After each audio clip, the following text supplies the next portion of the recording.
Okay, so can everybody see the slides? Yes. Okay, perfect. Okay, we will get started. Okay, so for ECE 315, the class is Language Development in Young Children. The course description just changed a tiny bit. This course provides an introduction to the developmental stages of language acquisition in young children. The focus of the course is on facilitating language acquisition in young children. So the only change made here from the previous version was there was some language originally that stated birth to 6, and now we've just left the language as language acquisition in young children, because we do have some assignments and discussions which allow some exploration beyond that age of 6. And we have made modifications in the final assignment to allow students who may work with older students or are taking the class to kind of modify their assignment to fit their needs. The CLOs did not change. We still discuss language acquisition, developmentally appropriate methodologies, bilingualism, intervention, and the brain's influence on language. Okay, so we will do a brief overview of week 1, and I'm going to highlight kind of the biggest change that you're going to see in this course. We will stick with the students doing their introduction. They have different ways that they will do that, and I will explain on the next slide. There will be one additional discussion this week. There is one interactive learning activity this week on language structure. And on day 7, a journal is due. So you'll see the highlight at the bottom of the slide. The biggest change you will note each week moving beyond week 1 is that there is only one discussion. However, more is going to be required of the students for each discussion, and we'll talk a little bit more about that on the next slide. So here's what our discussions look like for week 1. This is the only week where you'll see 2, and that's simply because we have the post-year introduction. So for the post-year introduction, it's similar to what it was in the previous version of the course. Part 1 is where the students will introduce themselves, and they're encouraged to come up with a unique way to do this. It may be using a Canvas video or a narrated PowerPoint or creating a biography or a poem or anything else a little bit more creative.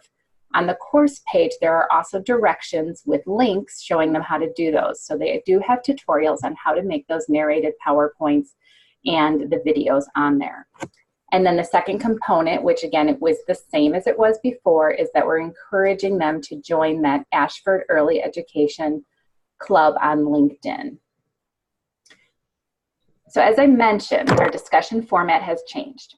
So instead of responding to 2 prompts each week, along with 2 peer responses, we decided we wanted to see the students engaging in a deeper level of discussion on one topic for each week. So now the students will be responding to 1 discussion prompt. This is asked to be done as always on Thursday evening, and then they will respond to 3 peers in the manner that is asked each week. So they have a specific task that they need to engage in with those 3 peers. In addition, they will do a final response. So that will be due on Monday along with those peer responses. The final response is meant to be a summary of the learning throughout the week. So they will summarize their thinking from comments that may have been posted from their peers, from maybe what they have learned from reading other posts from peers, and kind of wrap that up into one final response at the end of the week. For this reason, it's really important that we're encouraging our students to get that first discussion post in on Thursday evening, the original due date, because we want their classmates to have time to engage with the post and to dig a little bit deeper. Dr. Johnson has already completed week 1, and we have one other instructor that has already done this. So I wanted her to just let you all know how that went, because it is a change for our students. Right. I find that the discussion format is going really well. The final post is especially helpful because it asks the students to respond to questions that others have asked of them. So as instructors, we know the frustration of getting students to actually interact with us in the discussion. We respond to their posts, we ask them critical thinking questions, and then they don't answer the questions. So the instructions of the final post make answering the questions a requirement of the discussion forum. And I found much more participation with this format. Okay, fantastic. And we do have another associate faculty member that has completed his week 1, and he felt that it went very well, that with a couple reminders, the students caught on pretty fast, and he's finding deeper engagement, which is what we're hoping for. Now, this is still new, so they may require a few announcements from you and reminders, but we're hoping that they will catch on pretty quickly. So what we did with the other discussion that had been in the course is we made it into an interactive activity that students will engage with. And I'm going to bring this up on the screen so you can see what this looks like. On week 1, it's a drag and drop. So students will go in here and they will hit start. And they're going to, it's essentially the same idea as what they had been doing on a poster, but now we're just having them active with the information. So they're going to drag the term to the correct box, and then they're going to hit submit. And if it's correct, it's going to let them go on. If it's incorrect, it's going to shoot it out. So if I was going to kind of drag them on incorrectly here and hit submit, they will get a warning that's telling them it's incorrect with a little hint to help them. Then they will go back and try again. What we're looking for in these interactive activities for the students is that not that they're getting them all correct on the first try. We just want them to learn the material. So as long as they complete the activity, they're going to receive 2 points for this. So there are 4 of these questions that they will go through and do their drag and drop, and then they would automatically get their 2 points. They do have to get through it successfully at some point, so it may shoot it out when they're incorrect a couple of times, but eventually once they get them all in place correctly, it will let them submit for that grade of 2 points and they can move on. And then in week 1, we have a journal.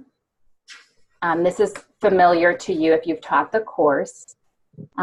There will be a prompt for the week. It has not changed from the previous version. We give them some choices or some bullets that they can reflect on, describe the ways in which they communicated today.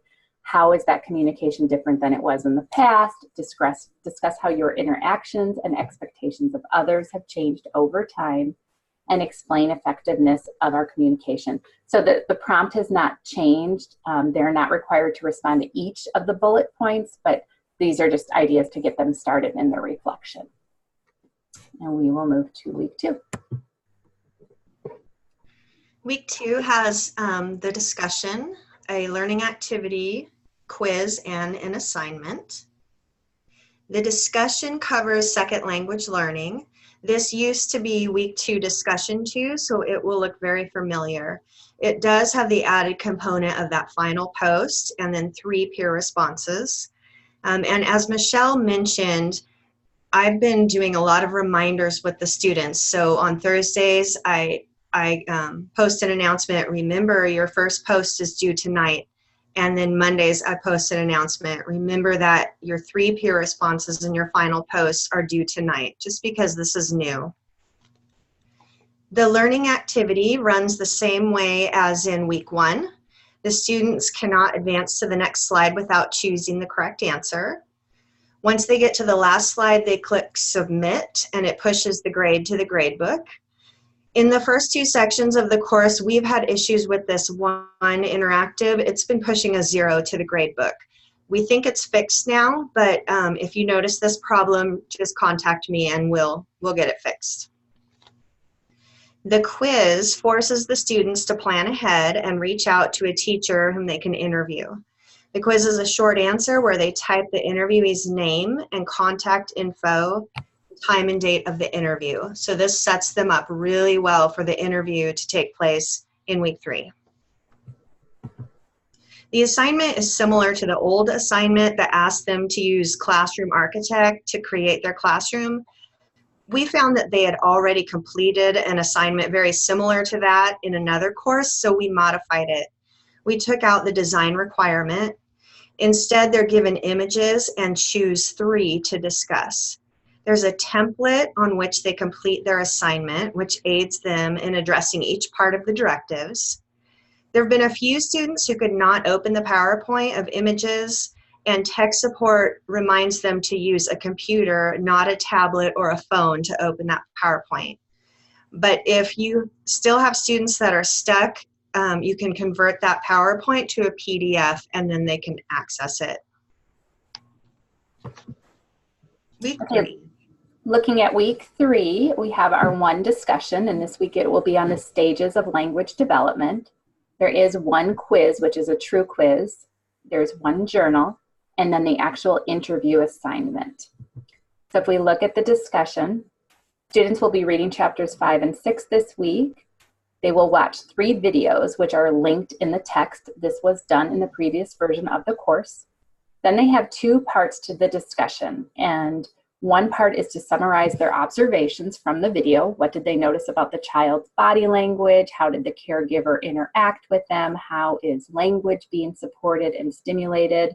Just kind of their general observations. And then in part 2, they will choose one stage of language development and summarize in detail that stage with some examples, supporting their ideas with reference to the text or another scholarly source.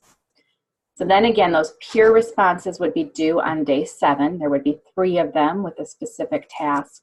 And then they would also be asked to offer their peers either possible classroom activities that they could include, or suggestions for parents, or a game or a resource that could be given, or some language stimulation exercises. So each week they're asked to do a specific type of response. We are hoping to get away from the great post, or I really like what you had to say. We're trying to get them to dig a little bit deeper into the topic. And then of course on week 7 they will do that final summary as well, summarizing their overall thinking for the week from their discussion. Then in week 3 we do have a true quiz, which will be based on their readings. It's 20 question quiz. They have 45 minutes to take the quiz, and we are encouraging them to use their book. But they do have unlimited attempts to earn their best score at the end. So you shouldn't be receiving emails anymore asking for you to reset their quiz.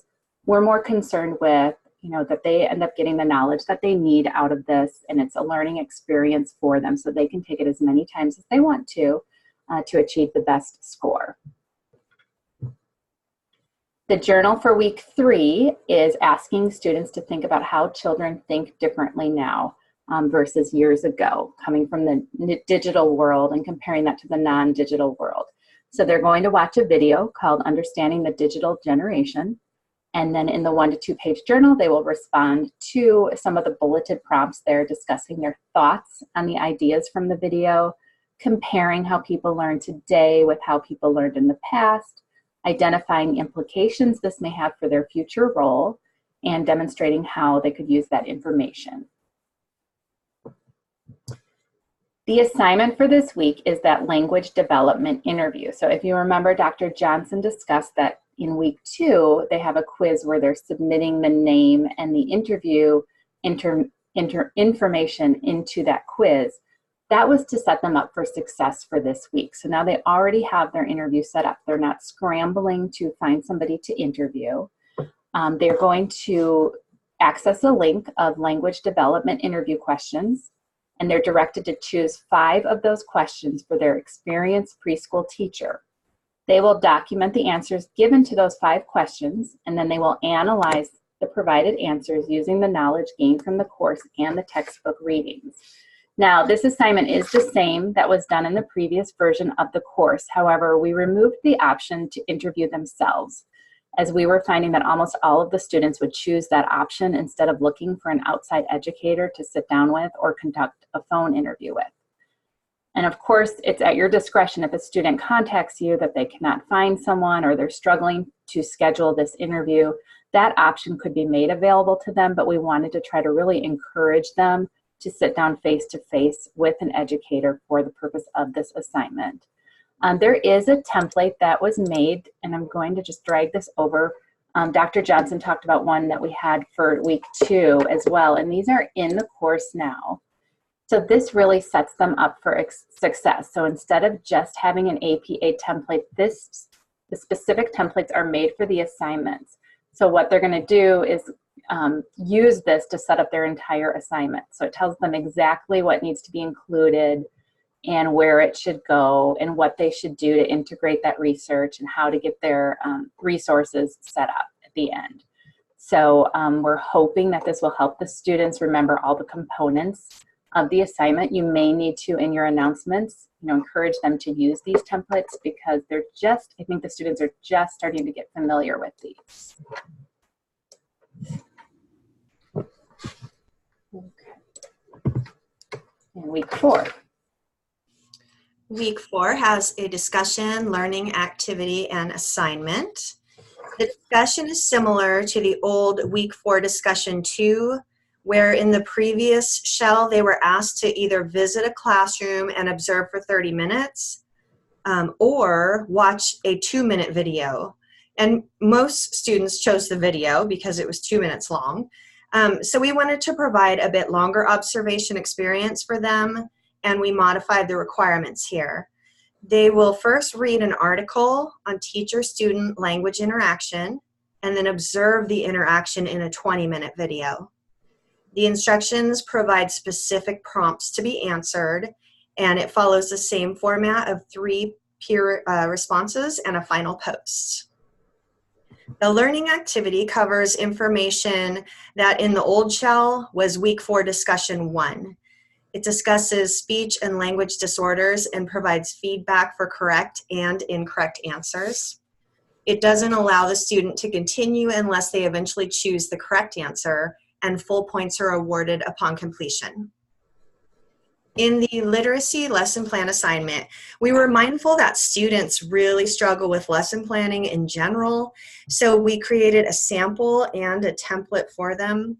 Since not all the students taking the course plan to enter early childhood education, there are different scenario options for the students to pick from. And then go to the next slide.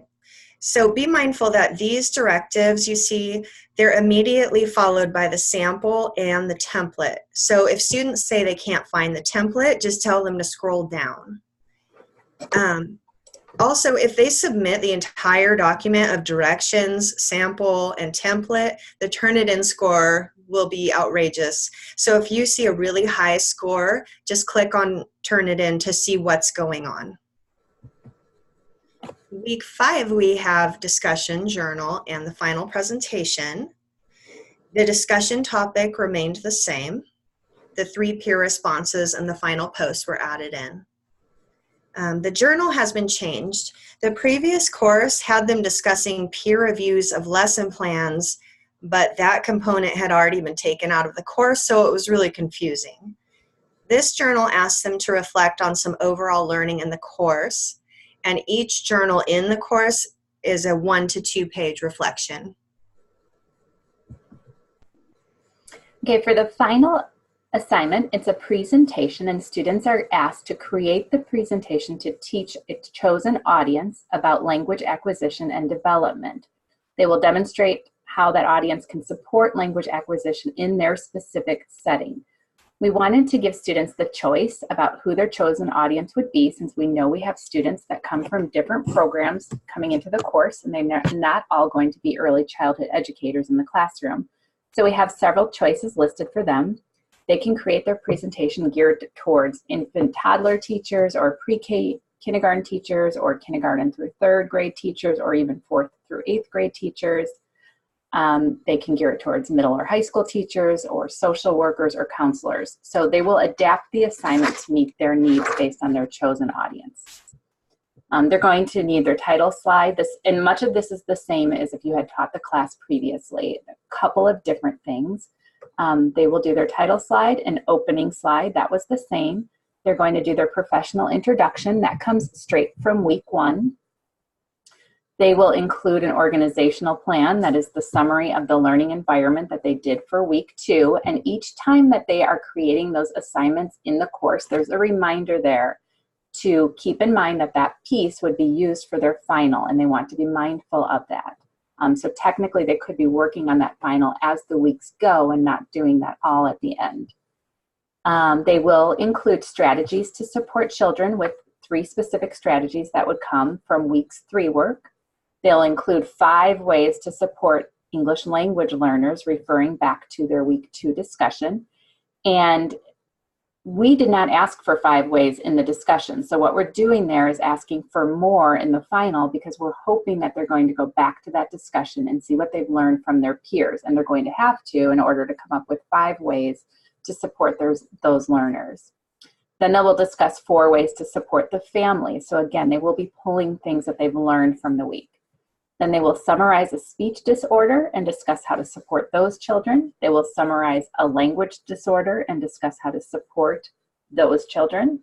Then they will design 1 new item for this presentation, and it will be discussing a plan that they could create for a family event that would bring families together to facilitate language experiences. And we give them some different options with that. So it could be like a family literacy night or an author night or a poetry night. They can get creative with that. And then they will also include like an invitation. So they will do something creative there by creating an invitation, a poster, or a flyer to advertise that event. They will also include language development resources, locating 3 resources along with their APA citations, and then formulate their belief statement at the end about their responsibility as an educator to support the language development of the children in their care, and then the reference page. So all of that will end up being a 14 to 16 slide presentation. Okay, that is the course in a nutshell. We would love to hear from you all in the chat, or if you have any questions for us on specifics from the course, you can unmute yourself and just ask those or type them in the chat. We're hoping that this format using these interactives allows for the instructors to really engage in that discussion as well, because you will be able to be focused on one topic and really get in there with the students. And then that interactive kind of takes care of itself as far as the grading, because they automatically get those points. So that leaves you that time to really dig in deep with your students. We're hoping that will be a positive for you all. And checking the chat, I don't see any questions. And I know Dr. Lopez would like to just address everybody here for a minute for a little plug. So we'll let her speak as well. Yes, hello everyone. Thank you so much. It's so nice to meet you and see faces. I love it. I'm the program chair for child development classes as well as early childhood with differentiated instructions. So if you are interested in those classes or have questions, please let me know. I'll go ahead and put my info in the chat box, but I just wanted to plug our new Canvas page. If you are teaching courses in the BACD program, and this is one of those courses, we're going to create a resource page that sort of houses sample announcements, templates if we need them, resources, calibration of assignments, exemplar assignments, just a one-stop shop for anyone who's teaching the course. There'll also be a discussion thread, so if you have questions that are really burning, you'll get those answered. So be on the lookout for a link to invite you to that Canvas resource page. Thanks so much.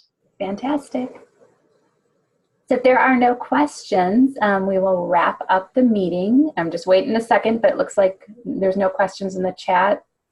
Looks like we're excited to teach it.